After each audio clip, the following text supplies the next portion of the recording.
Muito bem-vindas, muito bem-vindos então à live 3 da nossa jornada Tingimento Natural Sem Grilo, a nossa jornada de aquece aí para o curso gratuito da Pano da Terra. Então, quem não está inscrito no curso gratuito, quem está passando por aqui e que não esteja inscrito, no link da bio vocês podem se inscrever, certo?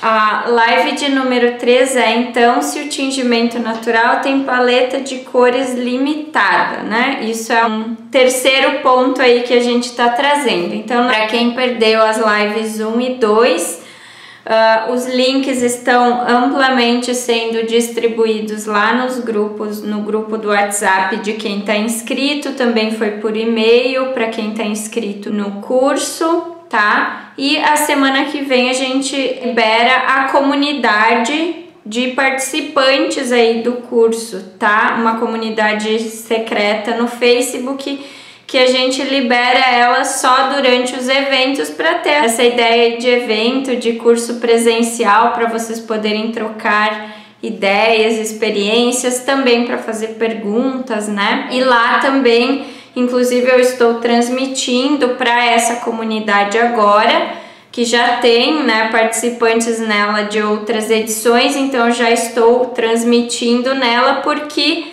ao transmitir, ela já vai ficar salva lá nessa comunidade, tá? Então, o tema da live 3, para desmistificar aí, para contextualizar quem está iniciando, conhecendo esse mundo do tingimento natural agora, é se tingimento natural tem cores apagadas, que tem cores limitadas, muitas limitações de cores, né? Mas não é bem assim. Bem o contrário de limitação de cores, na verdade é até difícil replicar com exatidão uma cor, né? De tantos fatores que influenciam aí no resultado final, tá? Até o pH da água, se é uma água da torneira que é tratada ou se é uma água de poço, água coletada da chuva, pode ter alguma influência sobre o resultado final. O tipo de panela, tá? Também pode influenciar. Então, no fim das contas, a gente tem que estudar muito, né, os corantes e todos esses fatores que influenciam se a gente quiser repetir cor. Então, veja o quanto destoa a crença popular de que tem limitação de cor para uma dificuldade de repetir com exatidão, às vezes, uma cor tonalidade. Tá? Então eu vou começar aqui pela classe do corante, né? Dependendo da classe dos corantes, a gente tem faixas de cores, tá? Então é uma possibilidade aí de variação de cor. Cada classe de corante, conforme eu falei segunda-feira, tem suas faixas de cores, tá? E também cada classe tem sua solidez ou sensibilidade quando aplicados ao tingimento natural. Mas só para vocês terem noção, e isso vai ser abordado com mais profundidade, especificamente o tema da live de hoje, vai ser aprofundado de forma técnica na aula 2 do curso, tá? Mas só para vocês começarem a entender as possibilidades de variação de cores. Então, dentro das classes dos corantes, a gente tem variações de cores. Exemplo, a classe dos carotenoides, as cores variam de amarelos a vermelhos. Então tem o laranja, os tons de laranja aí no meio, né? Dentre essas duas cores primárias. A classe das antocianinas, que são moléculas que fazem parte dos flavonoides, elas têm variação de cor que vai dos vermelhos aos azuis, passando aí no meio pelos roxos, tá? Então, entre essas duas cores primárias, o vermelho e o azul, todas essas variações estão dentro das classes das antocianinas, por exemplo. E essa coincidência de cor entre carotenoides e antocianinas, a gente tem o vermelho. Então, o vermelho pode vir de antocianina, pode vir de carotenoide. Os vermelhos das antocianinas tendem a ter tonalidades mais frias, porque estão indo em direção ao azul, né? Os vermelhos dos carotenoides tendem a ser um pouquinho mais quentes, digamos assim. Não que não tenha uma cor exata, né? Por exemplo, o vermelho do morango é antocianina, o vermelho do tomate é carotenoide, que é o licopeno, né? E assim por diante. Aí a gente tem a clorofila, que aí são variações de verde. A gente tem taninos, os mais comuns é uma variedade de beges a marrons. Temos a classe dos indigoides, que aí são os azuis e também podem ser roxos, né? Lilás, roxos.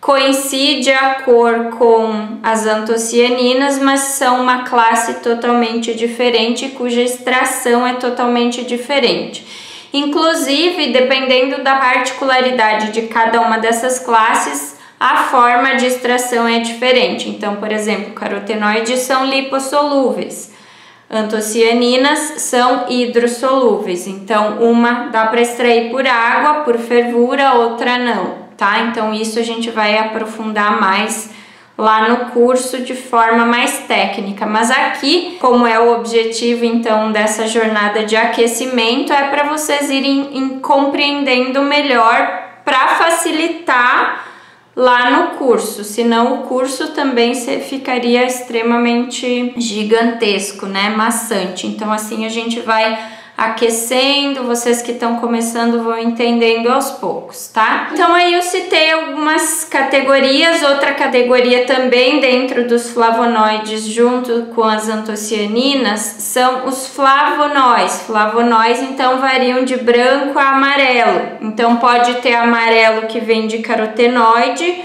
cúrcuma, açafrão da terra, pode ter amarelo que vem de flavonol, tipo esse aqui que é a casca de romã, né? Então mais uma cor que coincide dentro de uma mesma classe, mas cada classe tem sua sensibilidade, solidez ou sensibilidade no tingimento e também isso varia a forma de extração. Por exemplo, o flavonol da casca de romã é a quercetina, é hidrossolúvel, então também extração por fervura. Já a cúrcuma, o açafrão da terra, por ser carotenoide, por ser lipossolúvel, a gente extrai no álcool, tá? Então é importantíssimo a gente entender essas classes, tá? As classes de corantes vão ser tema da aula 1.